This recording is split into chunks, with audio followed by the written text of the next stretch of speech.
देखिए, अगर टारगेट की बात करें तो अभी कल जब इसका समापन होगा तो जब तमाम जो विस्तार से चीजें निकल के सामने आएंगी। लेकिन जिस तरीके से 120 देशों से ज्यादा के जो प्रतिनिधि यहाँ पर आए हैं, यहाँ के जो डेलीगेट्स यहाँ पर आए हैं, व्यापारी यहाँ पर आए हुए हैं, तो निश्चित तौर पर ये आंकड़ा बहुत बड़ा रहने वाला है। और ये हम कह सकते हैं कि अभी तक जितने भी एक्सपो हुए हैं, ये दूसरा है, तो उसमें सबसे बेहतर आंकड़े जो है यहाँ पर निकल सामने आएंगे। दूसरा ये है कि कल शाम 17 तारीख तक ये चलेगा, उसके बाद ये आंकड़े जारी किए जाएंगे। लेकिन भारत की कोशिश है कि करीब 15 मिलियन के करीब जो है इसका जो एक्सपोर्ट का, हमने जब बात करी यहाँ पर जो फेडरेशन के अध्यक्ष है, तो उन्होंने कहा कि हमारी कोशिश है कि हम इसको दुगना करें, पहले की अपेक्षा इसको दुगना करें। और भारत जो है न सिर्फ प्रोडक्शन में बल्कि एक्सपोर्ट में जो है ज्यादा फोकस करे कि किस तरीके से एक्सपोर्ट करके इसको निर्यात करके यहाँ का जो फैब्रिक है, यहाँ का जो हैंडलूम है, यहाँ का जो टेक्सटाइल है, उसको निर्यात करके अंतर्राष्ट्रीय स्तर पे जो है एक बड़ा इकोसिस्टम डेवलप करे। और यहाँ के उससे यहाँ पर न सिर्फ रोजगार बढ़ेगा बल्कि जब लगातार ये एक इकोसिस्टम बन जाएगा तो विदेशों में भी भारत के जो लोग हैं, जो कारीगर हैं, जो यहाँ के स्किल्ड मैन पावर हैं, उनको रोजगार के अवसर मिलेंगे। देखिए, ग्रेटर नोएडा में यहाँ पर तकनीक को लेकर यहाँ पर पूरा प्रदर्शन किया गया है। यहाँ पर जो पूरे जो फैब्रिक है इसका प्रदर्शन यहाँ किया गया है भारत मंडपम में। और ग्रेटर नोएडा में जो टेक्निक यानी कि मशीनों को लेकर, डाई को लेकर वहाँ पर प्रदर्शन किया गया है। किस तरीके से नई नई तकनीकें जो है वो सामने आ रही हैं। तो अब वो समय गया कि बहुत ज्यादा समय लगता है। अब आप कम समय में कम खर्चे में बड़ा प्रोडक्शन कर सकते हैं। लेकिन फिर भी भारत का जो कॉटन है, भारत का जो फैब्रिक है, भारत का जो हैंडलूम है, उसकी मांग जो है वो बहुत ज्यादा बनी हुई है। खासकर यूरोप की बात करें, अमेरिका की बात करें, वहां पर तो फोकस ये है कि इन देशों में और ज्यादा सप्लाई बढ़ाई जाए और ज्यादा पहले से यहाँ पर एक्सपोर्ट किया जाए और नई कुछ तकनीकों का उपयोग करके अच्छे से प्रशिक्षण देकर स्किल्ड करके और ज्यादा बेहतर परिणाम जो है वो हासिल किए जाए। और उसके लिए यहाँ पर ट्रेनिंग सेशन भी यहाँ पर चलाए जा रहे हैं। यहाँ पर जो कॉन्फ्रेंसेस चल रही है यहाँ पर, जिसमें कि लोग एक दूसरे से सीख भी रहे हैं, कुछ नई चीजें बता रहे हैं, कुछ नई चीजें जान रहे हैं। और ये एक बड़ा, हम कह सकते हैं कि ग्लोबली जो है एक अपने आप में एक बड़ा एक गेम चेंजर होगा। अगर इस सेक्टर में भारत जो है लगातार ऐसी ही बढ़त बनाए रखता है तो आने वाले कुछ वर्षों में हम बहुत कह सकते हैं कि बहुत बेहतर परिणाम जो है वो देख सकते हैं। ऐसे में अजीत, अब की बार हम देख रहे हैं जैसा कि जो प्रधानमंत्री नरेंद्र मोदी जिस प्रदर्शनी को देख रहे हैं, यहाँ पर एग्जीबिशन को देख रहे हैं, वहाँ पर हम देख रहे हैं कि अलग अलग अब की बार जो स्टाइल्स हैं उनको यहाँ पर दिखाया गया है। बहुत अलग अलग कलाकृतियाँ हैं जो अब की बार कपड़ों पर दर्शाई गई हैं। तो ये किस तरह से रिप्रेजेंट कर रहा है, क्योंकि हम देख रहे हैं कि जिस तरह से जो भारत है उसको रिप्रेजेंट करने के लिए इस तरह की भी जो बनावटें हैं वो काफ़ी लोगों में पसंद की जा रही हैं और चर्चा का विषय भी बनती हुई नजर आई है। वहाँ पर किस तरह की नई किस्में नजर आ रही हैं और किस तरह से इनका कैटेगरी में बांटा गया है? देखिए, यहाँ पर कैटेगरी जो है वो एक टेक्निकल फैब्रिक है, यहाँ पर एक, यहाँ पर कॉटन है, एक यहाँ पे नॉर्मल फैब्रिक है, यहाँ पर और कई यहाँ पे हैंडलूम की कई सारी वैरायटीज है यहाँ पर। लेकिन जो कॉटन है उसकी डिमांड बहुत ज्यादा है, क्योंकि आप देख सकते हैं कि जब पॉलिस्टर आया था तो उस समय पॉलिस्टर की डिमांड बहुत ज्यादा थी। लेकिन जिस तरीके से इको फ्रेंडली और कंफर्टेबल जो फैब्रिक है वो कॉटन माना जाता है। वो आपका जो सूती कपड़े होते हैं, जो फैब्रिक होता है वो माना जाता है। तो उसको लेकर काफी नवाचार यहाँ पर किए गए हैं। देखिए, अगर हम करें तो फैशन की राजधानी जो है वो पेरिस कही जाती है। वर्ल्ड की जो राजधानी है फैशन की वो पेरिस है। फ्रांस की राजधानी जो पेरिस, उसको माना जाता है कि वर्ल्ड की फैशन की राजधानी है। तो उसी यहाँ पर जो है अब कपड़े जो हैं वो सिर्फ इस तरीके से डिजाइन किए जा रहे हैं कि अंतर्राष्ट्रीय स्तर पर भी वो पसंद किए जाएं। क्योंकि देखिए, हर कंट्री की डिमांड अलग होती है, हर समाज की जो है वो डिमांड जो है वो अलग होती है। तो कोशिश ये है कि अलग अलग प्रयोग करके, अलग अलग डिजाइन बनाकर, उसमें अलग अलग तरीके के जो मॉडिफिकेशन करके, चेंजेस करके।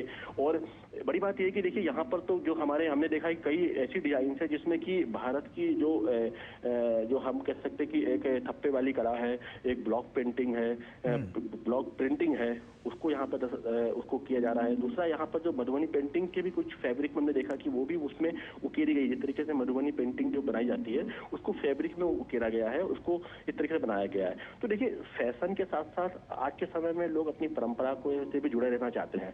तो ये कहीं ना कहीं आप दोनों का कॉम्बिनेशन जो है उसकी डिमांड इस समय ज्यादा दिखाई दे रही है। और यहाँ पर भी वो हम देख रहे हैं कि जिस तरीके से जो डिजाइन है, नई नई डिजाइन है, नए नए जो कपड़ों के जो एक वैरायटीज हैं, उनमें ये बहुत ज्यादा दिखाई दे रहा है। और देखिए, और सस्टेनेबल डेवलपमेंट की बात यहाँ पर की जा रही है, तो सस्टेनेबल डेवलपमेंट जो है उसको थीम रखा गया है पूरे इस इवेंट में, और उस पर फोकस करके कोशिश है कि 0% जो है जीरो नेट कार्बन से जो कपड़े बन रहे हैं, वो उसकी मांग आजकल बहुत ज्यादा है यूरोप जैसे देशों में, जिसमें कि जीरो वेस्ट होना चाहिए। तो उसको कोशिश की जा रही है कि जीरो वेस्ट से जो कपड़े तैयार हो रहे हैं, जो फैब्रिक तैयार हो रहा है, जो टेक्सटाइल तैयार हो रहा है, अब उस तरफ फोकस है कि उसमें पर्यावरण कोई हानि नहीं होना चाहिए। और इस तरह की टैगिंग भी अब हो रही है, स्पेसिफिक टैगिंग भी हो रही है कि ये पूरी तरह से ऑर्गेनिक है, ये पर्यावरण को नुकसान नहीं पहुंचा है इससे, और ये रिसाइकेबल भी है।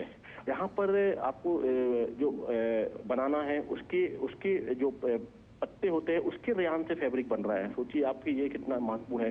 बांस है, बम्बू, बांस के जो रेशे होते हैं उससे फैब्रिक बन रहा है।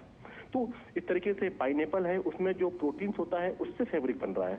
तो इस तरीके के नई नई चीजें निकल के सामने आ रही हैं कि फलों के जो फाइबर्स होते हैं और जो पेड़ों के फाइबर्स होते हैं उससे फैब्रिक बन रहा है। कई तरह की घास है, उसके फाइबर से फैब्रिक बन रहा है। तो ये इको फ्रेंडली और पूरी तरीके से एनवायरमेंट फ्रेंडली फैब्रिक जो है उसकी मांग बहुत ज्यादा है, और ये बहुत ज्यादा दिखाई दे रहा है यहाँ पर कि, और इसकी टैगिंग के साथ जब ये बाहर मार्केट में जाते हैं तो इनकी बहुत ज्यादा डिमांड होती है, क्योंकि सस्टेनेबल डेवलपमेंट पर पूरा वर्ल्ड जो है वो फोकस कर रहा है, नेट जीरो पर फोकस कर रहा है और पर्यावरण संतुलन पे फोकस कर रहा है।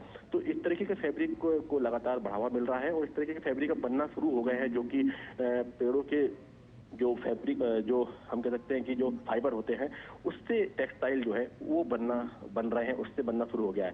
हम पहले सिर्फ कपास को जानते थे कि कपास से जो है वो रेसे से कपास से धागे बनते थे, उसके बाद से पूरा वो बनता था। लेकिन अब जो है लगातार जो अलग अलग जो तरह के पेड़ हैं, अलग अलग के जो फल हैं, उसके रेशे से, उसके प्रोटीन से, उससे फाइबर बनाकर एक इको फ्रेंडली नेट जीरो वाले जो फैब्रिक है, टेक्सटाइल है, उसकी डिमांड जो है बढ़ रही है, और इस तरीके के नवाचार जो है वो लगातार होते जा रहे हैं।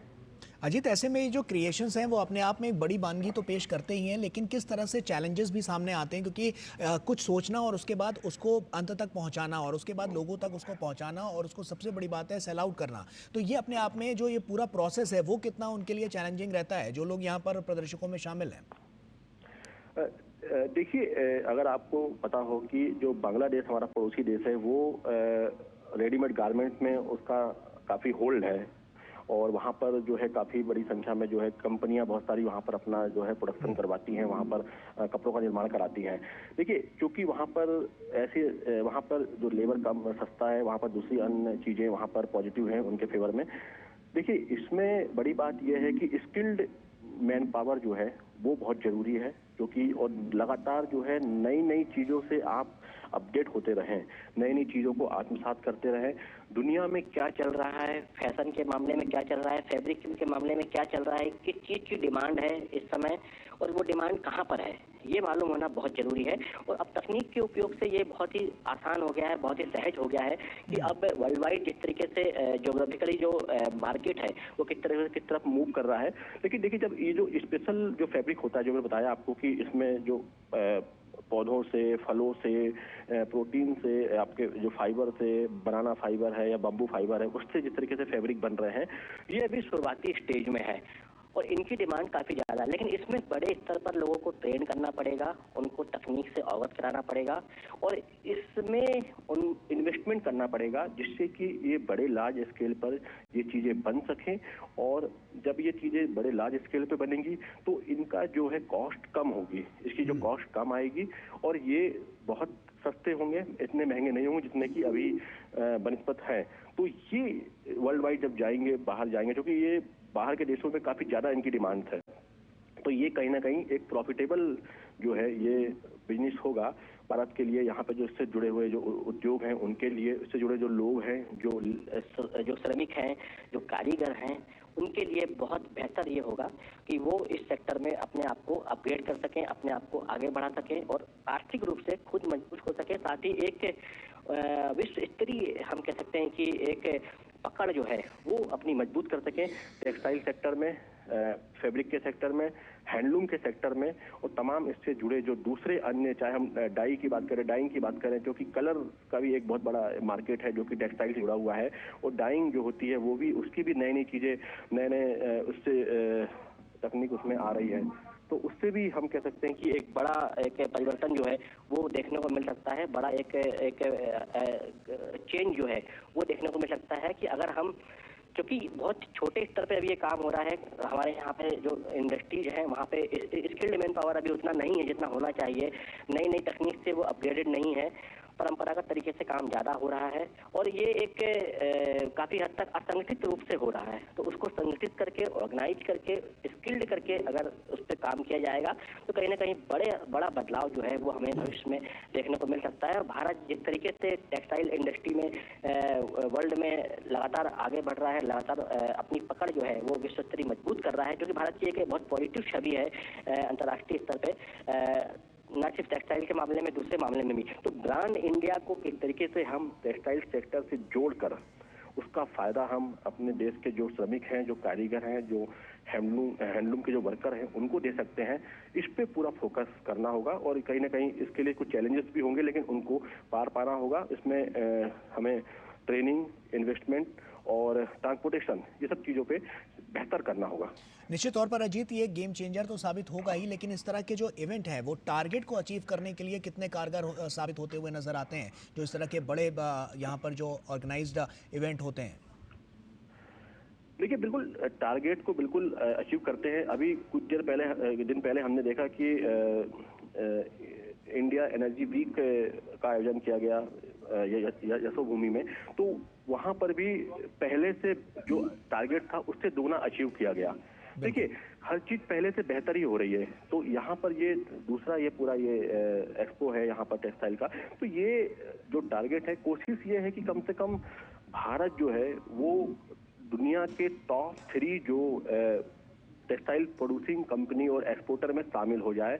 और उसके लिए कोशिश यही है कि जो यहाँ पर टेक्सटाइल मैन्युफैक्चरर जो यहाँ पर आए हैं, जो उनके संगठन के लोग यहाँ पर आए हैं, जो कारीगर यहाँ पर आए हैं, उनका यही कहना है कि जिस तरीके का एक पॉजिटिव माहौल बना है पिछले कुछ सालों में, जो पॉजिटिव माहौल बना है, ऐसा माहौल जो है अगर बना रहा, इस तरीके से सपोर्ट अगर मिलता रहा, तो निश्चित तौर पर हम अपने टारगेट को बहुत ही कम समय में अचीव करेंगे, बल्कि उससे भी आगे बढ़ के हम अपना परफॉर्मेंस, अपना जो आउटपुट दे सकते हैं, और जो कि पिछले कई वर्षों में हमने कई सेक्टर्स में देखा है। ना सिर्फ हम टेक्सटाइल की अगर हम बात कर रहे हैं, लेकिन हमने कई सेक्टर्स में देखा है, चाहे हम आईटी की बात करें, चाहे हम ऑटोमोबाइल की बात करें, चाहे हम एग्रीकल्चर की बात करें, हर सेक्टर में क्योंकि ब्रांड इंडिया की जो इमेज है इस समय वर्ल्ड वाइड, उस ब्रांड इंडिया की इमेज को हम टेक्सटाइल सेक्टर में किस तरीके से उपयोग करके अपने यहाँ के जो श्रमिक हैं, जो लोग हैं, जो से जुड़े हुए हैं, उनको इम्प्रूव करके, उनको स्किल्ड करके उसका फायदा उठा सकते हैं। और लेकिन चैलेंजेस फिर भी बहुत ज़्यादा चैलेंजेस हैं इसमें, जो कि अभी भी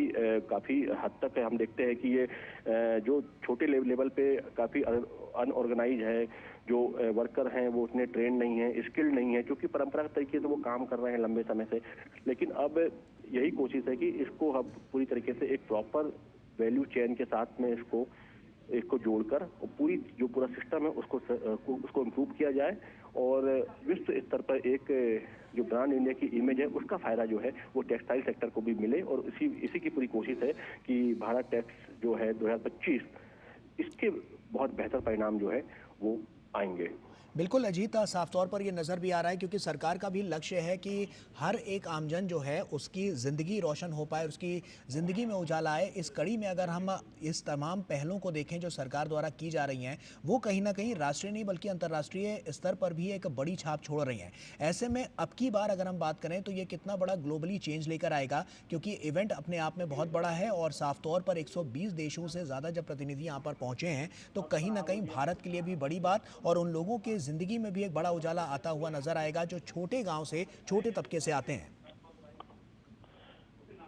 बिल्कुल, देखिए, मैंने कहा पहले भी आपको कि ये इंडस्ट्री जो है ये गांव से लेकर महानगरों तक फैली हुई है, और ये इंडस्ट्री ऐसी है कि इसमें एक व्यक्ति से लेकर लाखों की संख्या में लोग काम कर रहे हैं। अगर हम हैंडलूम की बात करें तो उसमें एक परिवार काम करता है या एक व्यक्ति काम करता है, साथ में परिवार या गांव काम करता है पूरा, फिर आसपास का समाज उसमें लगा रहता है। अगर हम फैक्ट्री की बात करें तो बड़ी बड़ी कंपनियां जो हैं उन्होंने बड़े बड़े प्लांट जो है अपने इस्टेब्लिश किए हुए हैं, जो कि बड़ी मात्रा में जो है वो टेक्सटाइल को प्रोड्यूस कर रही है, उसको मैन्युफैक्चर कर रही हैं और लगातार नवाचार कर रही हैं, नई नई तकनीक का उपयोग भी जो है उसमें कर रही हैं। तो इस तरीके से आप देख सकते हैं कि हर सेक्टर में, हर स्तर पर अगर आप देखें तो जो पहले मिल्स होती थी वो छोटे शहर से लेकर मिड लेवल और महानगरों तक में वो मिल्स फैली होती थी। वहां पर वहां के स्थानीय लोग काम करते थे, एक रोजगार का बड़ा साधन वो मिल्स बनती थी। अभी भी यही है।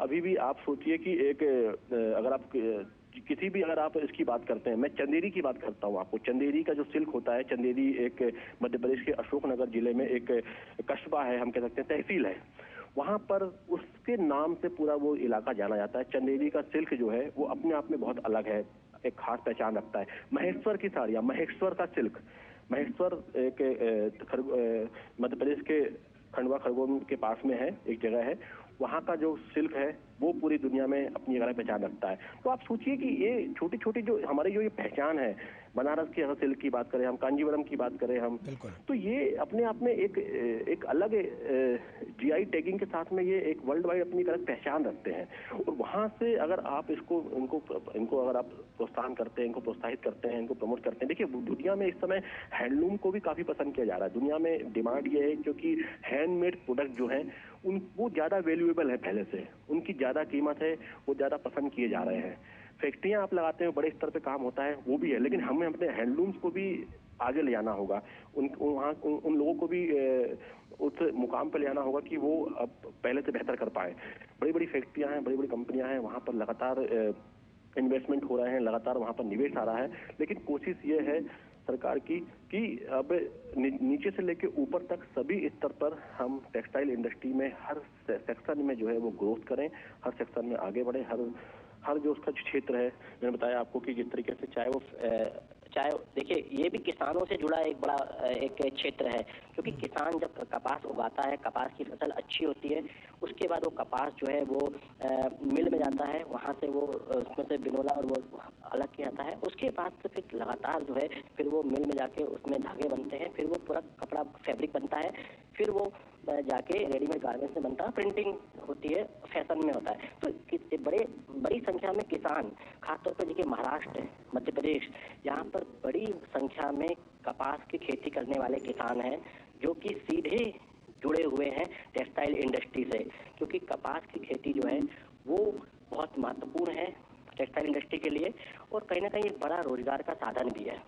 तो कह सकते हैं कि ये सिर्फ हम ये नहीं कह सकते हैं कि ये जो बिजनेस से जुड़ा हुआ है, ये किसानों के भले के लिए, किसानों के वेलफेयर से भी जुड़ा हुआ एक उद्योग है, एक इंडस्ट्री है, जिसमें अगर फायदा होगा, इसमें निवेश आएगा, इसमें अगर निर्यात बढ़ेगा, तो कहीं ना कहीं देश के किसान, जो कपास उत्पादक किसान हैं, उनको भी एक बड़ा फायदा होगा। जो बांस उत्पादक हैं या दूसरे अन्य जो फाइबर होते हैं, जो हम ट्री फाइबर कहते हैं, उसके उत्पादक हैं, उनको भी इससे फायदा होगा। निश्चित तौर पर, क्योंकि सबका साथ सबका विकास को साफ तौर पर यह सार्थक भी करता है। और जिस तरह से हमने देखा है कि लगातार प्रधानमंत्री इस एग्जीबिशन में जब आगे बढ़ रहे हैं तो लोगों से मिलते हुए जा रहे हैं और देख रहे हैं कि किस तरह से क्या क्या बारीकियां हर कपड़ों में अलग अलग नजर आ रही हैं। इनोवेशंस, क्रिएटिविटी की बात हुई और तकनीक का सहारा किस तरह से लिया जा रहा है, और साफ तौर पर प्रधानमंत्री अभी भी इस प्रदर्शनी में देखते हुए आगे बढ़ रहे हैं कि किस तरह से जो लोग हाथों से भी जो रचनाएं अपनी कर रहे हैं वो किस तरह से हैं। तो साफ तौर पर सिर्फ कपड़ों की बात नहीं, इसके अलावा भी बहुत सारे ऐसे भी यहाँ पर डिज़ाइनर्स हैं फैशन को लेकर, इंडस्ट्री में टेक्सटाइल्स को लेकर, जो साफ तौर पर हम देख पा रहे हैं अजीत कि वो अपने हाथों से भी बना रहे हैं, उस चित्रकला को रख रहे हैं जो भारत का परचम और ज़्यादा बुलंद करता हुआ नजर आ रहा है। मेक इन इंडिया के लिए, आत्मनिर्भर भारत के लिए कितना बड़ा दिन? देखिए बहुत बड़ा दिन है आत्मनिर्भर भारत के लिए। मेक इन इंडिया तो हम कहें कि टेक्सटाइल इंडस्ट्री में तो हम इसको पूरी तरीके से आत्मसात हमने किया ही हुआ है। देखिए आपको बताऊं मैं कि बहुत सारे ऐसे ब्रांड हैं, विदेशी ब्रांड हैं, जो कि अपनी मैन्युफैक्चरिंग भारत से करवाते हैं अपने ब्रांड के, क्योंकि फैब्रिक तो जो मिल्स हैं वो बनाती हैं, जो कपड़ा मिल्स होती हैं वो बनाती हैं, लेकिन वो अपने ब्रांड की रिक्वायरमेंट बताते हैं कंपनियों को, और कंपनी उसके हिसाब से मैन्युफैक्चर करती है, उसके हिसाब से फैब्रिक को तैयार करती है, उसके हिसाब से प्रिंटिंग करती है, उसके हिसाब से उसकी कटिंग करा के सिलाई करा के उसको रेडीमेड सप्लाई करती है। ये पूरा सिस्टम बना हुआ है।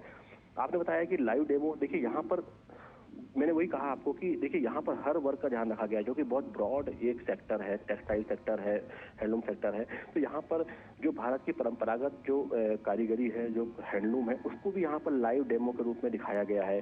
उसके जो एग्जीबिशन में उसके जो है पवेलियन लगाया गया है वहाँ पर, जहाँ पर कि चाहे वो छोटी छोटी जगहों के जो ब्लॉक प्रिंट हो, चाहे वो रेशम का काम हो, चाहे वो कढ़ाई का काम हो, चाहे जरदारी का काम हो, चाहे जरी का काम हो, वो भी यहाँ पर दिखाया गया है। क्योंकि ये हमेशा से सदियों से भारत की यूनिक पहचान रही है, ब्रांड इंडिया रहा है। और ये एक्चुअली हम कह सकते हैं कि पहले का मेक इन इंडिया हम कह सकते हैं कि ये रहा है, जिसको कि आगे लाना बहुत जरूरी था।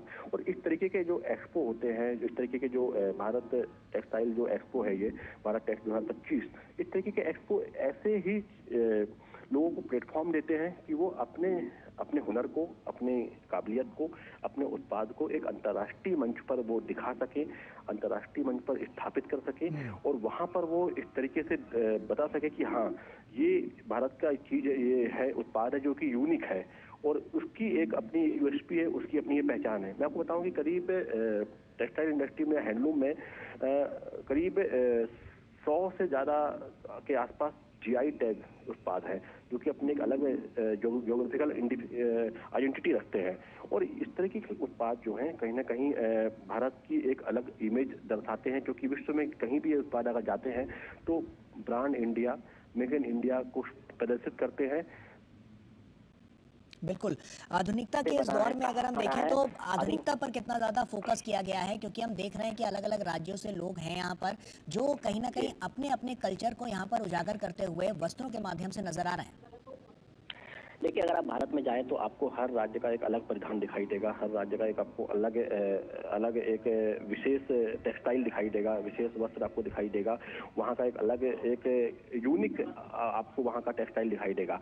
तो यहाँ पर लगभग सभी राज्यों के, छत्तीसगढ़, मध्य प्रदेश, महाराष्ट्र, तेलंगाना, आंध्र प्रदेश, जम्मू कश्मीर, हर पूरा भारत एक मिनी इंडिया यहाँ पर समाया हुआ है। और वहाँ पर उस इलाके का जो प्रसिद्ध जो टेक्सटाइल है, वहाँ का जो फैब्रिक है, वहाँ का जो हैंडलूम है, उसको यहाँ पर शोकेस किया गया है कि यहाँ पर जो विदेशी मेहमान जो यहाँ पर आए हैं या यहाँ पर जो लोग आए हुए हैं वो उसको देखें, उसको भी जानें। और उनको यहाँ पर बड़े बड़े ऑर्डर भी मिल रहे हैं, क्योंकि जब आप सामने से चीज़ों को देखते हो, उसको महसूस करते हो और वहाँ पे उसको बनते हुए देख सकते हो आप। क्योंकि यहाँ पे देखा मैंने कि यहाँ जो ब्लॉक प्रिंटिंग होती है, जो कि लकड़ी में नक्काशी करके और परंपरागत ऑर्गेनिक कलर से उसको कपड़े में हाथों से ब्लॉक किया जाता है, तो उसका भी यहाँ पर पूरा प्रदर्शन जो है वो यहाँ पर दिखाई दे रहा है, यहाँ पर वो लगातार चल रहा है।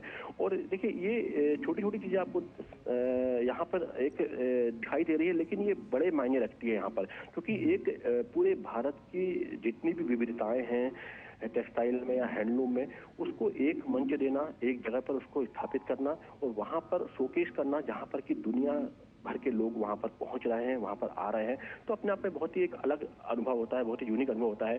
मैं कल छत्तीसगढ़ के एक कारीगर से बात कर रहा था, तो उन्होंने बताया कि किस तरीके से वो छत्तीसगढ़ में जांजगीर चांपा एक जगह है, तो वहाँ से वो आए हुए हैं और उन्होंने किस तरीके से ये जो उनका जो पुश्तैनी ये काम है और कई पीढ़ियों से वो करते आ रहे हैं, लेकिन इतना बड़ा मंच उन्हें पहले कभी नहीं मिला अपनी कला को दिखाने का, अपने ये फैब्रिक को दिखाने का, अपने हैंडलूम को दिखाने का।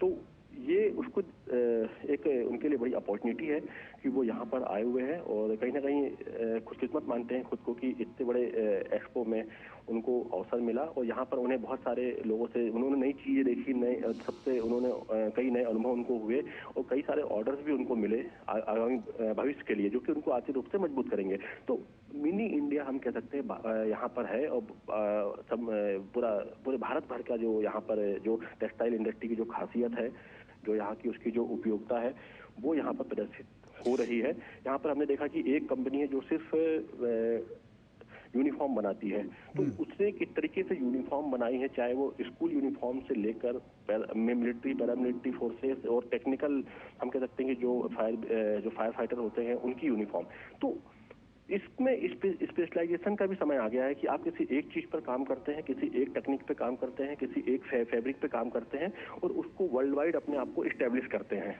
तो वो एक इमेज क्रिएशन का भी दौर इस समय है और वो भी यहाँ पर दिखाई दे रहा है कि कई ऐसी भारतीय कंपनियां हैं जो कि अब वर्ल्ड वाइड जो है अंतर्राष्ट्रीय स्तर पर इस तरीके का जो टेक्निकल फैब्रिक होता है, जो कि सामरिक दृष्टि से बहुत महत्वपूर्ण होता है, इस तरीके का फैब्रिक जो है अब अंतर्राष्ट्रीय स्तर पर सप्लाई कर रही है। वहां से उनको ऑर्डर्स मिल रहे हैं, वहां से लगातार डिमांड्स आ रही हैं और जब यहाँ पर इस एक्सपो में और देशों के लोग भी आए हैं तो वो भी देख रहे हैं कि ये चीजें भारत में उपलब्ध हैं, क्योंकि बाहर से भारत की वो चीजें समझ में नहीं आती हैं, लेकिन जब वो यहाँ पर आकर देखते हैं कि इस तरह की चीजें भारत में उपलब्ध है और इतने कम रेट में है या इतने कम दाम में है, तो वो यहाँ पर B2B मीटिंग करके यहाँ पर उनको ऑर्डर देते हैं और कहीं ना कहीं उससे एक बड़ा एक हम कह सकते हैं कि ट्रेड एग्रीमेंट जो है या ट्रेड बेनिफिट जो है वो देश को मिलता है, भारत को मिलता है, यहाँ के लोगों को मिलता है, यहाँ के जो इंडस्ट्रियलिस्ट हैं उनको मिलता है। बिल्कुल अजीत, तमाम कंपनियों के सीईओ भी यहाँ पर मौजूद हैं, आपने उनसे बातचीत भी की होगी, उनके मन में किस तरह के विचार हैं, क्योंकि टेक्सटाइल इंडस्ट्री हम देख रहे हैं कि बहुत तेज़ गति से आगे बढ़ती हुई नज़र आ रही है। तो ऐसे में अब की बार उनके मन में क्या विचार नज़र आ रहे हैं, किस तरह से वो चीज़ों को देख रहे हैं और परख रहे हैं, और उनकी क्वालिटी के लिहाज से अगर हम बात करें तो उनको क्या नज़र आता है? क्योंकि भारत में हमने देखा है कि आप कहीं भी चले जाइए, हर राज्य का, हर शहर का एक अपना अलग पहनावा है। तो उस तरह से भारतीय संस्कृति को, कल्चर को लेकर वहाँ के जो बड़े कंपनियों के बड़े बड़े सीईओज हैं वो क्या मानते हैं? देखिए यहाँ पर हम कहें, देखिए अब कपड़े में अब बड़ी बड़ी कंपनियां जो है, टेक्सटाइल इंडस्ट्री में बड़ी बड़ी कंपनियां भी काम कर रही हैं। अब आप जानते हैं कि बहुत सारी कंपनियां ऐसी हैं जो कि अंतर्राष्ट्रीय स्तर पर ट्रेड करती हैं और उनके प्रतिनिधि भी यहाँ पर आए हुए हैं। तो वो जब देखते हैं कि एक सरकार सीरियस है, सरकार गंभीर है एक इकोसिस्टम डेवलप करने के लिए, और टेक्सटाइल इंडस्ट्री को लेकर सरकार जिस तरीके से कोशिश कर रही है कि इसको हम किस तरीके से आगे बढ़ाएं, किस तरीके से इस तरीके के एक्सपो के माध्यम से उसको हम एक शक्ति दें, मजबूती दें, तो वो कहीं ना कहीं वो खुशी हो रहे हैं। उनको लगता है कि उनका कहना है कि अगर हम जितनी एफर्ट हम लगाते हैं, अपने लोगों को बाहर भेजते हैं, वहां से उनको हम अपने सैंपल्स भेजते हैं, वहां से फिर वो आते हैं, फिर हमको ऑर्डर्स आते हैं, तो हमें कई सालों का तो हमारा काम जो है वो यहाँ पर ये 4 दिन के एक्सपो में ही हो जा रहा है। और यहाँ पर जिस तरीके का यहाँ पर जो एक सरकार ने सपोर्टिव सिस्टम क्रिएट किया है, वो कहीं ना कहीं इंडस्ट्री के लिए आने वाले समय में बहुत बेहतर साबित होगा। और इंडस्ट्रीज को जिस तरीके से पहले मदद मिली है, चाहे वो हम बात करें, देखिए हर राज्य अपनी एक पॉलिसी बना रहा है, हर राज्य जो है अपनी एक पॉलिसी बना रहा है जहां पर कि वो कोशिश कर रहा है कि ज्यादा से ज्यादा निवेश हो सके। अभी कुछ दिन पहले हमने देखा कि इन्वेस्टर समिट हुई राजस्थान में, उसके बाद उड़ीसा में हुई है, और अभी 24-25 फरवरी को मध्य प्रदेश में इन्वेस्टर समिट होने वाली है, ग्लोबल इन्वेस्टर समिट। तो वहां पर जो स्पेशल इकोनॉमिक जोन जो बनाए गए हैं, वहां पर टेक्सटाइल पार्क डेवलप किए गए हैं, और ऐसे इंडस्ट्री जो है वहां पर जाकर अपने जब पार्क लगाते हैं, वहां पर जब सरकार को सपोर्ट करती है, तो कहीं ना कहीं एक बड़ा इकोसिस्टम क्रिएट होता है जो कि टेक्सटाइल इंडस्ट्री के लिए कई मायनों में काफी मददगार साबित होता है। और इस तरह के जो एक्सपो होते हैं, वहां पर जब ये तमाम सीईओ, तमाम बड़े बड़े लोग जो हैं, जो इस क्षेत्र के माहिर लोग जब मिलते हैं, तो कहीं ना कहीं आपस में उनके बीच में बिजनेस टू बिजनेस मीटिंग होती है, उनके बाद में बिजनेस टू कस्टमर मीटिंग्स होती हैं, सेमिनार्स होते हैं, तो उससे एक बड़ा दायरा बढ़ता है, बड़ा कहीं ना कहीं बड़े लेवल पे वो जो ब्रांड इंडिया की जो इमेज है उसको स्टेब्लिश कर पाते हैं। और अंतर्राष्ट्रीय स्तर पे जिस तरीके से पिछले कुछ वर्षों में हमने देखा है कि हर सेक्टर में ये जो ब्रांड इंडिया की इमेज जो स्टेब्लिश हुई है और मेक इन इंडिया की जो इमेज स्टेब्लिश हुई है, उसका फायदा भी टेक्सटाइल इंडस्ट्री को मिल रहा है। और तमाम सीईओ हैं यहाँ पर, CAMI के जो चेयरमैन है उनसे हमने बात की, तो उन्होंने भी कहा है कि इस तरीके का जिस तरीके से ये एक्सपो इस बार लगा है, तो ये अपने आप में कहीं ना कहीं बेहतरीन परिणाम देने वाला है। और पिछले कुछ वर्षों में जिस तरीके से बदलाव आए हैं तमाम सेक्टर में, और भारत की जो एक छवि जो है वो मजबूत हुई है, तो उसका भी फायदा जो है वो टेक्सटाइल इंडस्ट्री को मिल रहा है। और भारत की जो एक पॉजिटिव छवि है उससे कहीं ना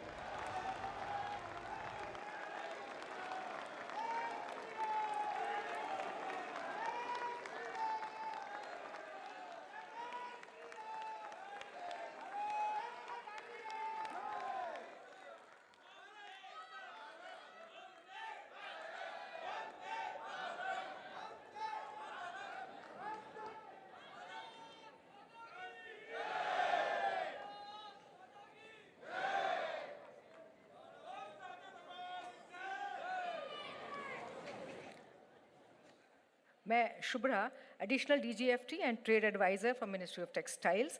हमारे प्रिय वस्त्र मंत्री श्री गिरिराज सिंह जी, राज्य मंत्री पवित्र मार्गरेटा जी, हमारे सचिव नीलम Shami Rao ji, Bharat tax trade federation के कोर कमेटी, स्टीयरिंग कमेटी के प्रत्येक मेंबर की तरफ से, वस्त्र मंत्रालय के हर एक ऑफिसर की तरफ से और यहाँ उपस्थित वस्त्र जगत के हर एक स्टेक होल्डर की तरफ से सर आपका हार्दिक स्वागत करती हूँ। मैं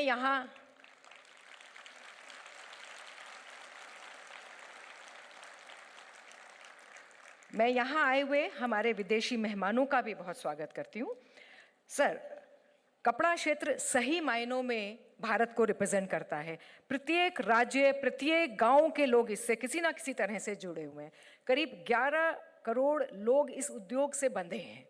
इसी विषय पे हमारे प्रिय मंत्री जी को हमेशा मतलब कंसर्न रहता है। हर पल वो इस पर विचार करते हैं कि किस तरह से व्यवसाय की और ज़्यादा से ज़्यादा अपॉर्चुनिटी बढ़ाई जाए। मैं आदरणीय वस्त्र मंत्री जी को, श्री गिरिराज सिंह जी को आमंत्रित करती हूँ कि वो अपना स्वागत संबोधन दें। सर, इनका उत्साह और उत्सुकता एक विद्यार्थी जैसी है। ये नए नए फाइबर्स के बारे में, रिसर्च के बारे में इंडस्ट्री से इतनी चर्चा करते हैं कि बहुत सब लोगों का इनसे बहुत ज़्यादा प्यार है। सर बोलिए भारत माता की, भारत माता की, नरेंद्र मोदी जिंदाबाद। इसलिए मैंने कहा कि आप सब जो यहाँ बैठे हैं, जो यहाँ पर एग्जीबिटर हैं, सब हमारे देश के हैं। इसलिए मैंने ये कहा, माननीय प्रधानमंत्री जी, मैं आपका स्वागत किस रूप में करूं, क्योंकि आपके कारण, आपके सोच के कारण भारत टैक्स को पिछले साल आपने शुरू किया। ये पहली सालगिरह है, दूसरा है, दुनिया का सबसे बड़ा भारत टैक्स बन गया है ये आपके कारण। एक ही छत के नीचे प्रधानमंत्री जी, दुनिया में कोई ऐसा इवेंट्स नहीं है जहां आप केमिकल भी कर रहे हैं, मशीनरी भी कर रहे हैं, आप गारमेंट्स भी कर रहे हैं, फैब्रिक भी कर रहे हैं, यार्न भी कर रहे हैं। ये दुनिया के लोगों को बड़ा पसंद आया है। इसीलिए आपके ऊपर विश्वास करके पिछले साल 3000 विदेशी बायर आए थे, इस बार 6000 आए हैं। एग्जीबिटर भी 3500 थे, इस बार 5000 हैं। मैं सबका स्वागत करता हूं। माननीय प्रधानमंत्री जी, आज आपके यहां आने से हमारी इंडस्ट्री में एक उत्साह बढ़ा है। विदेशों से काफ़ी आए हैं, एक देश से 300 आए हैं, रसा से, ऑस्ट्रेलिया से, कई देशों से। 110 देश पिछले बार आपके आदेश पर आए थे, आपके आग्रह पर आए थे, आपके निमंत्रण पर। इस बार 126 देश आए हैं। मैं सबका स्वागत करता हूं और माननीय प्रधानमंत्री जी को कोटि सा धन्यवाद देता हूं।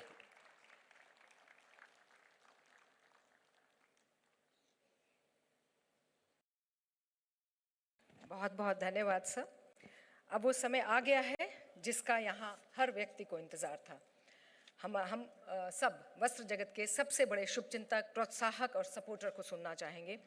सर, आप तुरंत 1-2 दिन पहले इतनी लंबी यात्रा से आए हैं और आज आपने हमारे बीच आने का आग्रह भी स्वीकार किया। आपने इंडस्ट्री के साथ संवाद किया।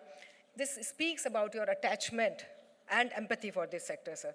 यहाँ हज़ारों लोग प्रेजेंट हैं जो लाखों सपने लेकर आए हैं और करोड़ों लाइव्स उनसे जुड़ी हुई हैं।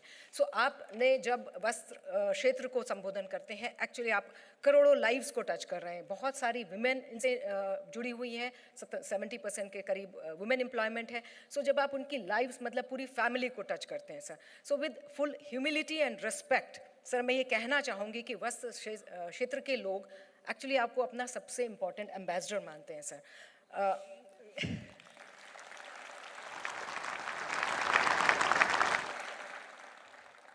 सर गत वर्ष सर आपके द्वारा जैसे बताया मंत्री जी ने आपने भारत टैक्स का शुभारंभ किया था। आपने हमें कुछ सुझाव दिए थे, उनको हमने कोशिश की है कि पूरा निभा पाएँ। जैसे कि आपने कहा कि सब लोग मिलकर क्यों नहीं आते हैं, जुड़ते क्यों नहीं हैं, आप अलग अलग काउंसिल क्यों हैं, अलग अलग एसोसिएशंस क्यों हैं। तो सर आपको मुझे बताते बहुत खुशी होती है। सर हम एक इकाई बन गया है, इंडस्ट्री एक इकाई बन गया है जिसका नाम है BTTF, Bharat tax trade federation. So ये पूरा समारोह, पूरा कार्यक्रम अब BTTF ने किया है सर। एंड अगेन आपने कहा था कि जो पूरी वैल्यू चेन साथ क्यों नहीं रखते हो, पूरी मूल्य श्रृंखला साथ क्यों नहीं आती है। सो अगेन बहुत प्रसन्नता होती है मुझे बताते हुए सर, इस बार केमिकल्स एंड मशीनरी भी हमारे साथ हैं। So it's a complete forward and backward integration, the whole value chain, पूरी मूल्य श्रृंखला हमारे साथ इस भारत टैक्स के साथ जुड़ी हुई है। आपने कहा कि नए मार्केट्स एंड नए प्रोडक्ट्स के ऊपर थोड़ा सा आप लोगों को ध्यान देना चाहिए। एंड मैं बताती हूँ सर, हर काउंसिल ने एक्चुअली नए नए प्रोडक्ट्स ढूंढे हैं, टैरिफ लाइन वाइज स्ट्रेटजीज बना रहे हैं, नए नए मार्केट्स में के साथ इंगेज कर रहे हैं और उसमें एक्सप्लोरेशन चल रहा है। सर मैं अब आपको आमंत्रित करती हूँ सर, मैं आपसे निवेदन करती हूँ कि आप हमें संबोधित करें और हमारा मार्गदर्शन करें आगे जाने का।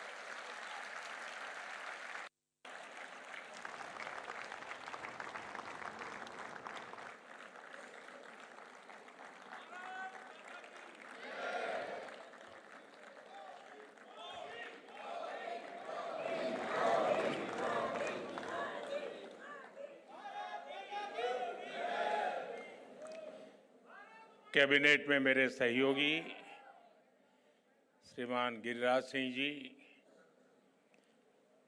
पवित्रा मार्गरीटा जी,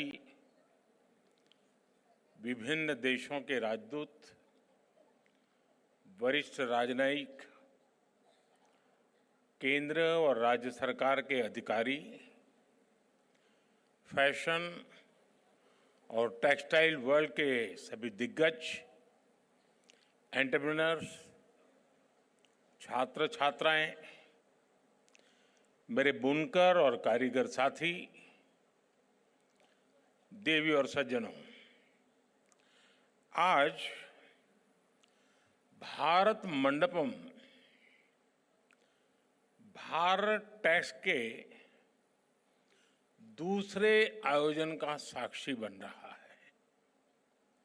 इसमें हमारी परंपराओं के साथ ही विकसित भारत की संभावनाओं के दर्शन भी हो रहे हैं।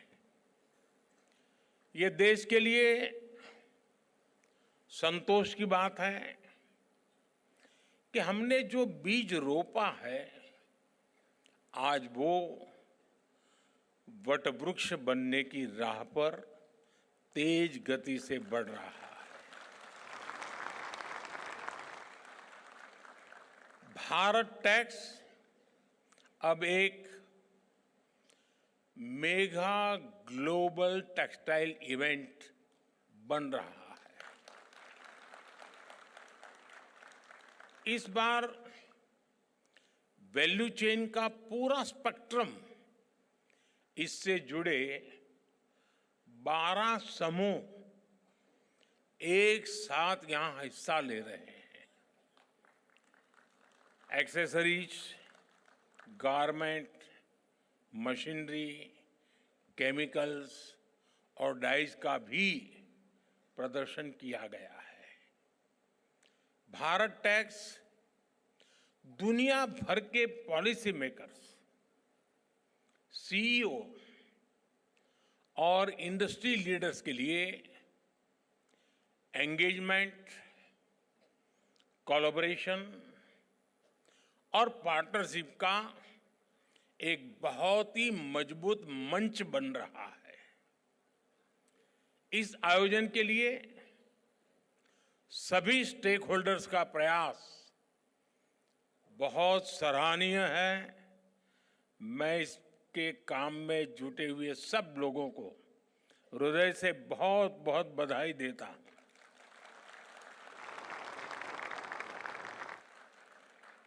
साथियों, आज भारत टैक्स में 120 से ज्यादा देश हिस्सा ले रहे हैं।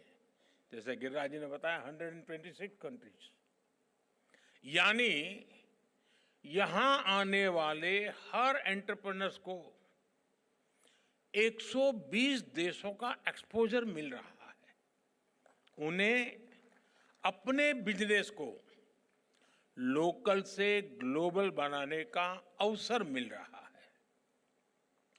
जो एंटरप्रेन्योर्स नए बाजारों की तलाश में हैं, उन्हें यहां विभिन्न देशों की कल्चरल नीड्स की जानकारी मिल रही है। थोड़ी देर पहले मैं प्रदर्शनी में लगे स्टॉल्स को देख रहा था, नहीं देख पाया।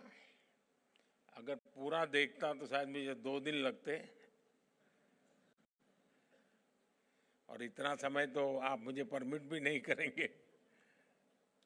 लेकिन जितना समय मैं निकाल सका, इस दौरान मैंने इन स्टॉल्स के कई रिप्रेजेंटेटिव से भी बहुत सारी बातें की, चीजों को समझने का मैंने प्रयास किया।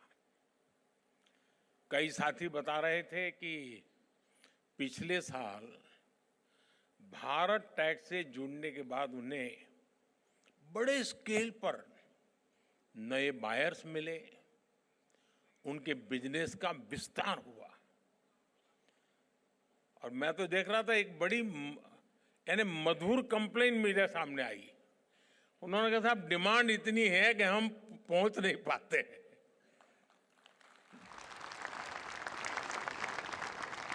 और कुछ साथियों ने मुझे कहा कि साहब एक फैक्ट्री लगानी है तो एवरेज हमें 70-75 करोड़ रुपया खर्च लगता है और 2000 लोगों को काम देते हैं। मैं बैंकिंग क्षेत्र के लोगों को सबसे पहले कहूंगा कि इन सब की क्या मांग है, प्रायोरिटी समझो और दो।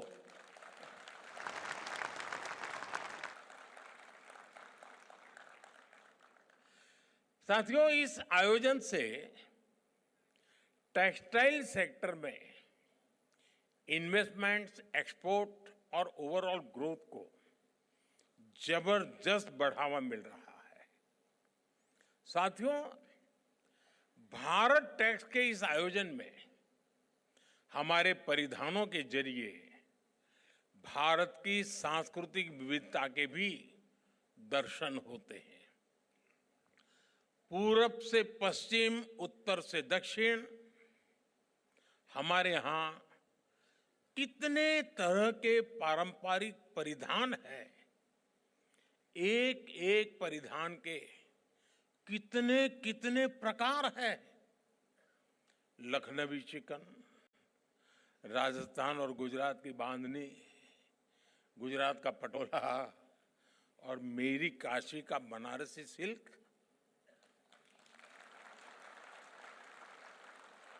दक्षिण में कांजीवरम सिल्क, जम्मू कश्मीर का पश्मीना।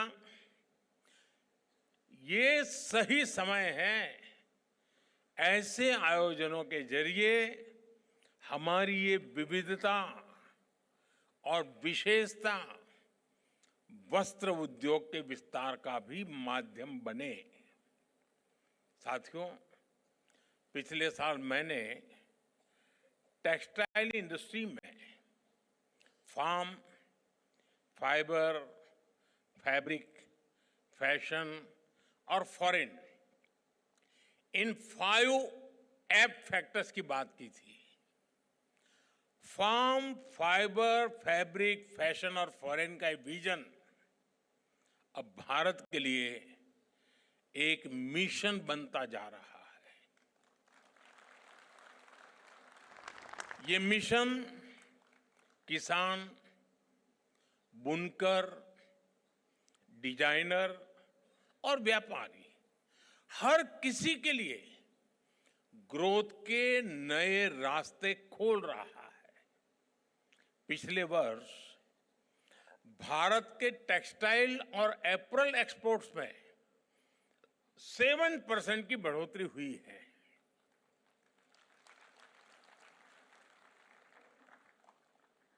अब आप 7% में ताली बजाओगे तो मेरा होगा क्या?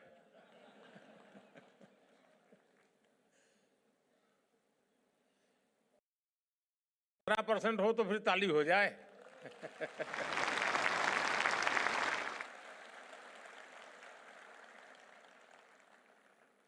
आज हम दुनिया के छठे सबसे बड़े टेक्सटाइल और एपरल्स एक्सपोर्टर है।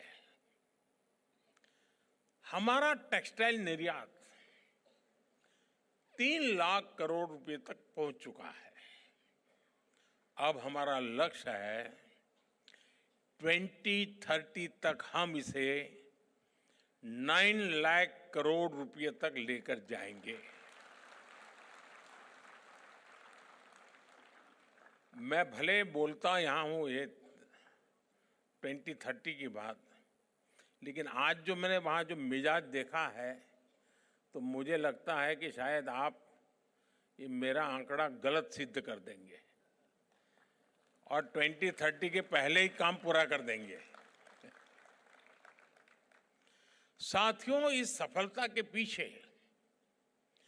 पूरे 1 दशक की मेहनत है, 1 दशक की कंसिस्टेंट पॉलिसी है। इसलिए पिछले 1 दशक में हमारे टेक्सटाइल सेक्टर में विदेशी निवेश 2 गुना हुआ है। और आज मुझे कुछ साथी बता रहे थे कि साहब बहुत सारी विदेशी कंपनियां भारत में इन्वेस्टमेंट करने के लिए आना चाहती हैं। तो मैंने उनसे कहा कि देखिए, आप हमारे सबसे बड़े एम्बेसडर हैं।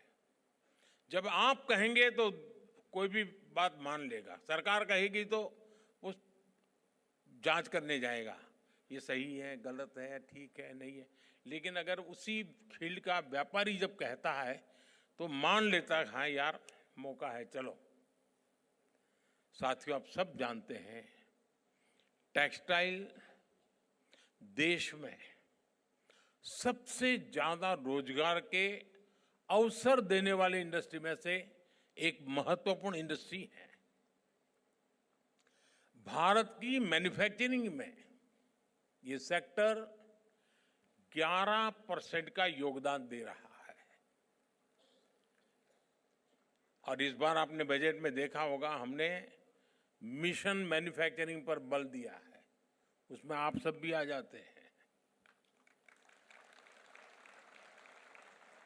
इसलिए जब इस सेक्टर में निवेश आ रहा है, ग्रोथ हो रही है, तो उसका फायदा करोड़ों टेक्सटाइल वर्कर्स को मिल रहा है।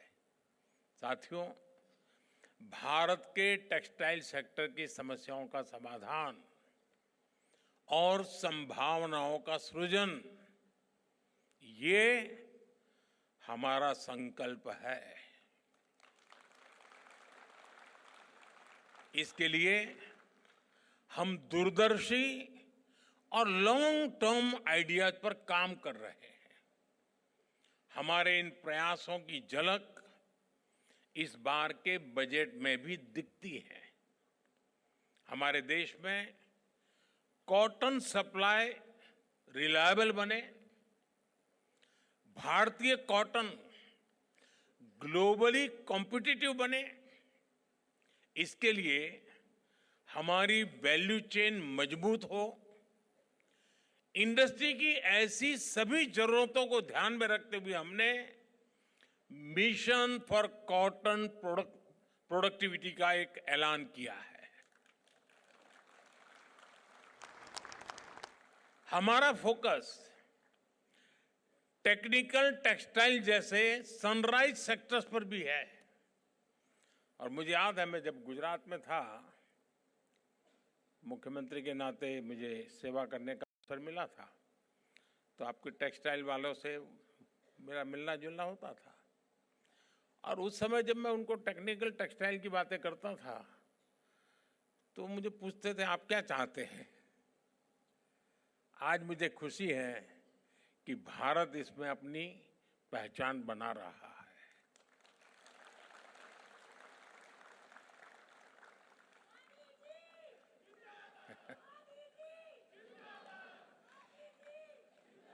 हम स्वदेशी कार्बन फाइबर और उससे बनने उत्पादों को बढ़ावा दे रहे हैं।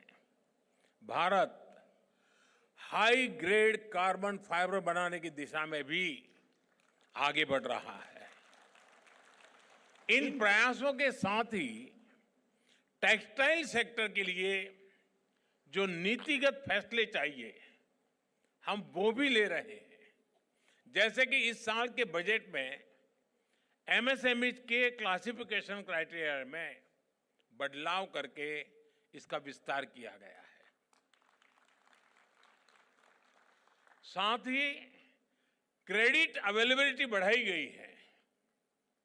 हमारा टेक्सटाइल सेक्टर, जिसमें 80% योगदान हमारे एमएसएमईज का ही है, उसको इसका बहुत बड़ा लाभ मिलने वाला है। साथियों, कोई भी सेक्टर एक्सेल तब करता है जब उसके लिए स्किल्ड वर्कफोर्स उपलब्ध हो। वस्त्र उद्योग में तो सबसे बड़ा रोल ही स्किल्ड यानी हुनर का होता है। इसलिए हम टेक्सटाइल इंडस्ट्री के लिए स्किल्ड टैलेंट पूल बनाने के लिए भी काम कर रहे हैं। हमारे national centres of excellence for skilling इस दिशा में बड़ी भूमिका निभा रहे हैं। वैल्यू चेन के लिए जो स्किल्स चाहिए, उसमें हमें समर्थ योजना से मदद मिल रही है। और मैं आज समर्थ से ट्रेन हुई कई बहनों के साथ बात कर रहा था, और उन्होंने जो 5 साल, 7 साल, 10 साल में जो प्रगति की है, यानी गर्व से मन भर गया मेरा सुन करके।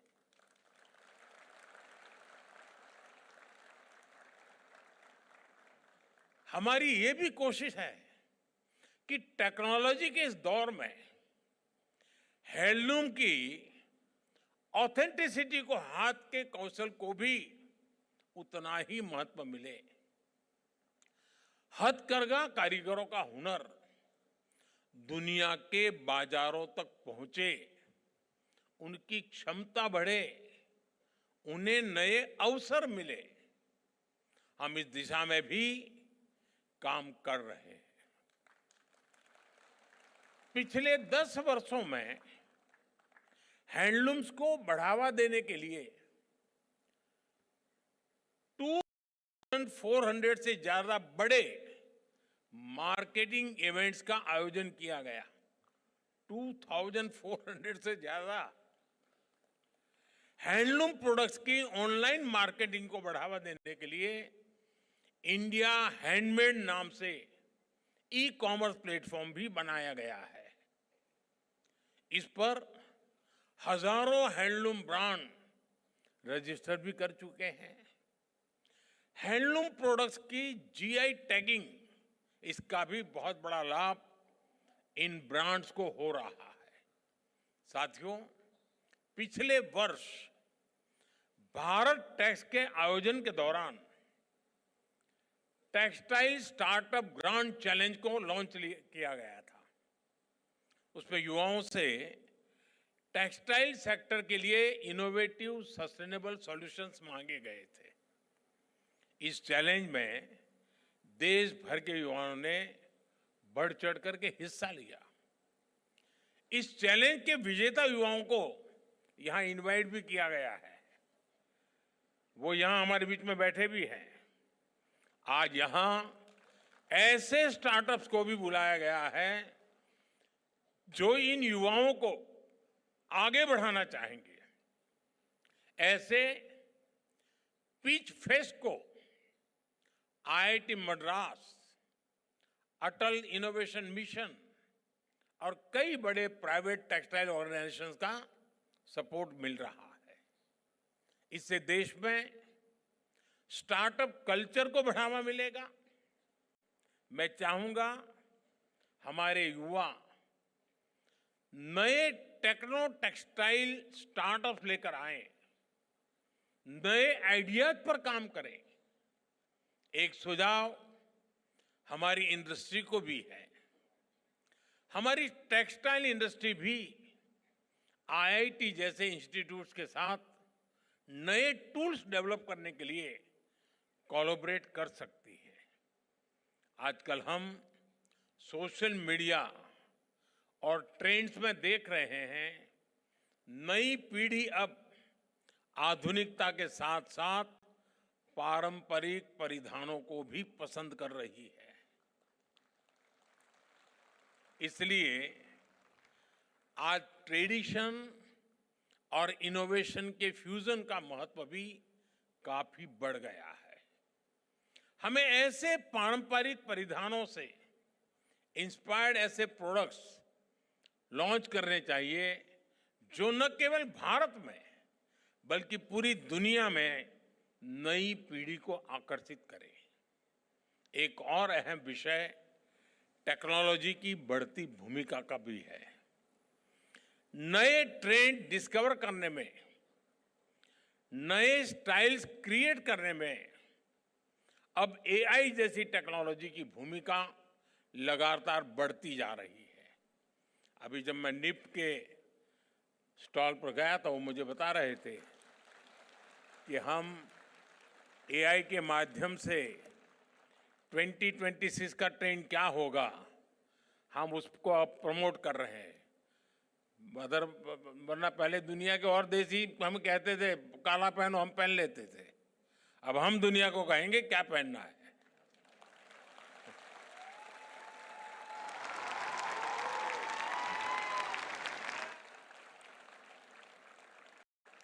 इसलिए आज एक और पारंपरिक खादी को भी बढ़ावा दिया जा रहा है। साथ ही एआई के जरिए फैशन के ट्रेंड्स को भी एनालाइज किया जा रहा है। मुझे याद है मैं जब नया नया मुख्यमंत्री बना था तो गांधी जयंती पर शायद 2003 होगा, मैंने पोरबंदर में गांधी जी का जहां जन्म स्थान है वहां फैशन शो ऑर्गेनाइज किया था और खादी का फैशन शो, और निफ्ट के स्टूडेंट्स और हमारे यहाँ एनआईडी के स्टूडेंट्स मिलकर के उस काम को आगे बढ़ाया था। और वैष्णव भजन तो तेनेरे कहिए, वो बैकग्राउंड म्यूजिक के साथ वो फैशन शो हुआ था। और उस समय विनोबा जी के कुछ अनन्य साथी जो थे उनको मैंने इनवाइट किया था, तो मेरे साथ बैठे थे, क्योंकि फैशन शो वर्गे शब्द ऐसे हैं कि पुरानी पीढ़ी के लोगों को जरा कान खड़े हो जाते हैं कि ये क्या सब तूफान चल रहा है। लेकिन मैंने उनसे बड़ा आग्रह किया, उनको मैंने बुलाया, वो आए और बाद में उन्होंने मुझे कहा कि खादी को अगर हमें पॉपुलर करना है तो यही रास्ता है। और मैं बताता हूं आज खादी जिस प्रकार से प्रगति कर रही है और दुनिया के लोगों का आकर्षण का कारण बन रही है, हमने इसको और बढ़ावा देना चाहिए। और पहले जब आजादी का आंदोलन चला तब खादी फॉर नेशन था, अब खादी फॉर फैशन होना चाहिए।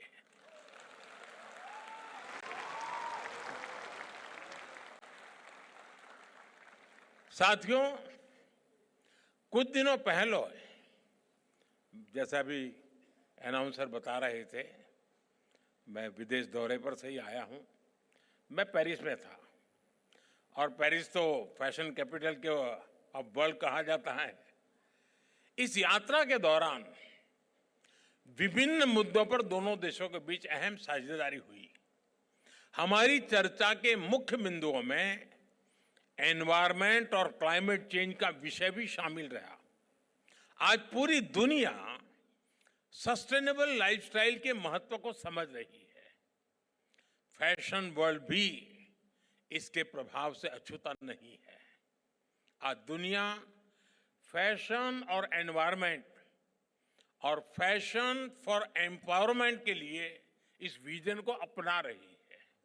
इस संबंध में भारत दुनिया को रास्ता दिखा रहा है। सस्टेनेबिलिटी हमेशा से भारतीय टेक्सटाइल की परंपरा का अभिन्न हिस्सा रहा है।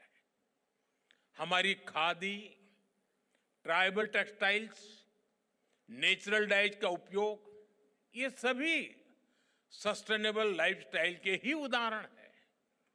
अब भारत की पारंपरिक सस्टेनेबल टेक्निक्स को कटिंग एज टेक्नोलॉजी का साथ मिल रहा है।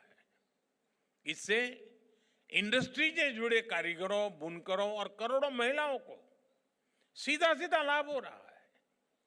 साथियों, मैं समझता हूं संसाधनों का पूरा उपयोग और कम से कम वेस्ट जनरेशन टेक्सटाइल इंडस्ट्री की पहचान बननी चाहिए।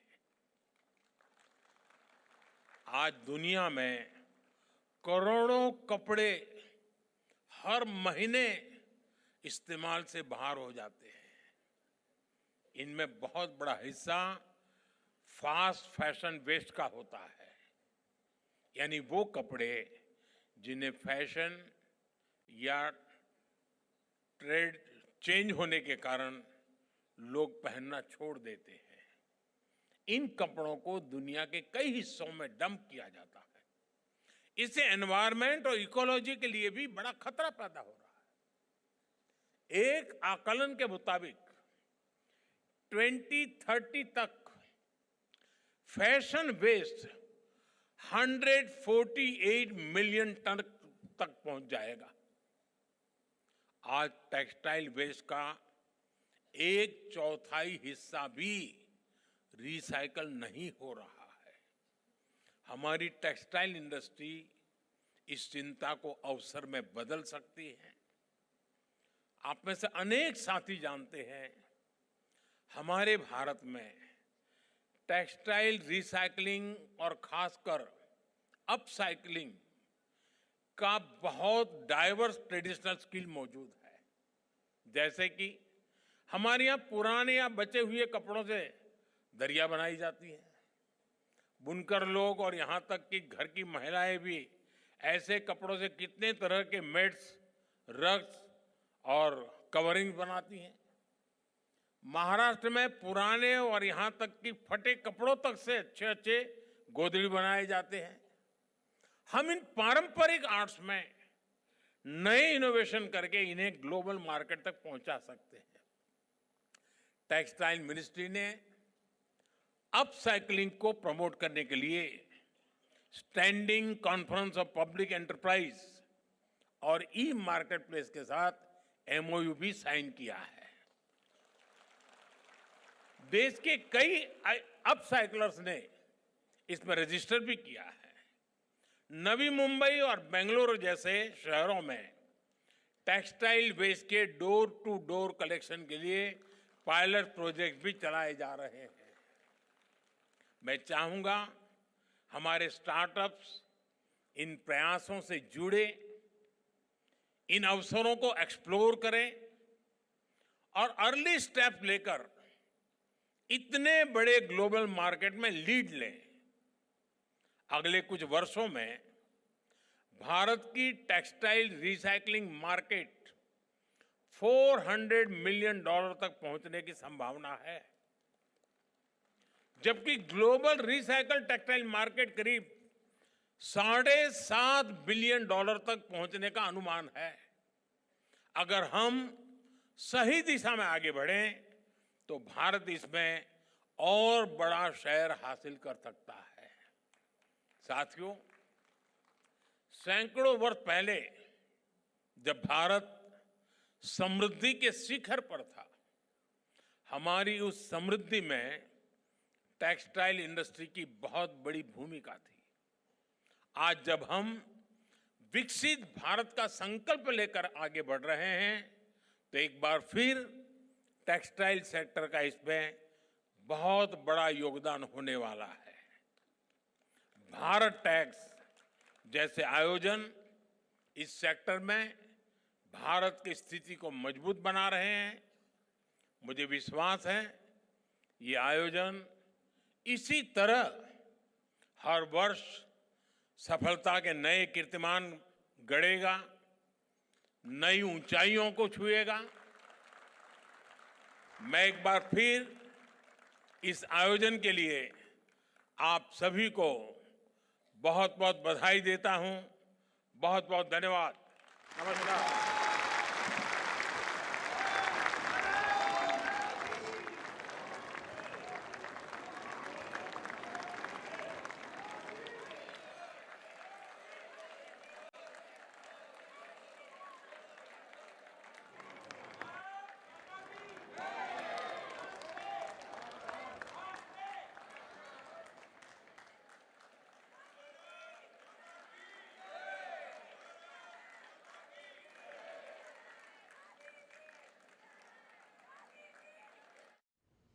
प्रधानमंत्री नरेंद्र मोदी को आप सुन रहे थे। भारत टेक्स एक्सपो 2025 को वो संबोधित कर रहे थे। इससे पहले उन्होंने वहां पर जायजा भी लिया और प्रदर्शनी को भी देखा। आइए बड़ी बातें आप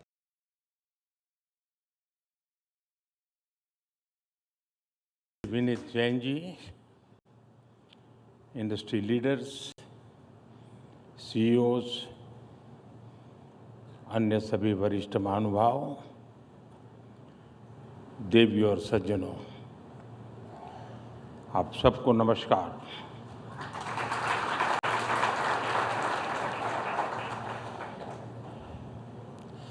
लास्ट टाइम जब मैं ईटी समिट में आया था तो चुनाव होने ही वाले थे और उस समय मैंने आपके बीच पूरी विनम्रता से कहा था कि हमारे तीसरे टर्म में भारत एक नई स्पीड से काम करेगा।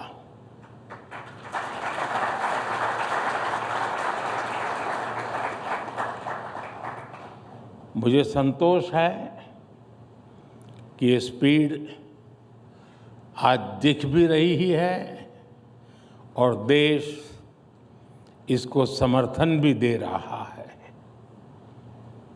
नई सरकार बनने के बाद देश के अनेक राज्यों में बीजेपी एनडीए को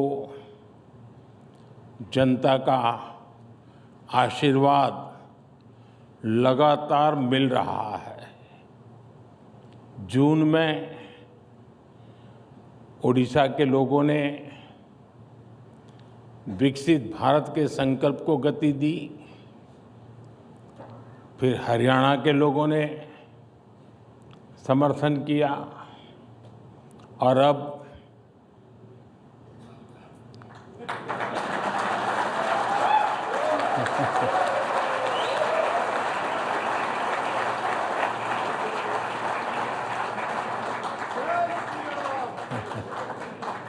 दिल्ली के लोगों ने हमें भरपूर समर्थन दिया है। ये एक एक्नॉलेजमेंट है कि देश की जनता आज किस तरह विकसित भारत के लक्ष्य के लिए कंधे से कंधा मिलाकर चल रही है। साथियों, जैसा आपने भी उल्लेख किया, मैं भी कल रात ही अमेरिका और फ्रांस की अपनी यात्रा से लौटा हूं। आज दुनिया के बड़े देश हो, दुनिया के बड़े मंच हो, भारत को लेकर जिस विश्वास से भरे हुए हैं, ये पहले कभी नहीं था।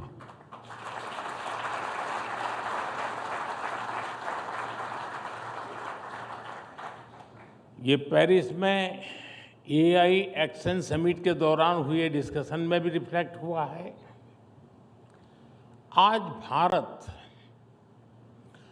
ग्लोबल फ्यूचर से जुड़े विमर्श के सेंटर में है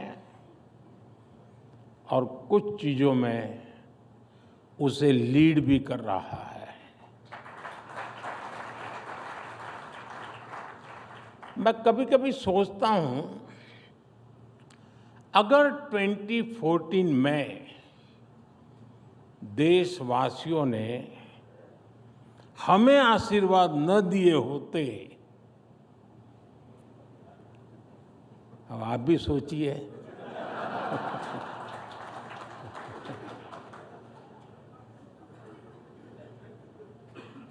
भारत में रिफॉर्म्स की एक नई क्रांति शुरू हो, यानी मुझे नहीं लगता है कि हो सकता है, ये कतई नहीं होता। आप भी इस बात को यानी सिर्फ कहने को नहीं, कन्विंस होंगे। क्या इतने सारे बदलाव होते क्या? आप पैसे जो हिंदी समझते होंगे उनको मेरी बात तुरंत समझ में आई होगी।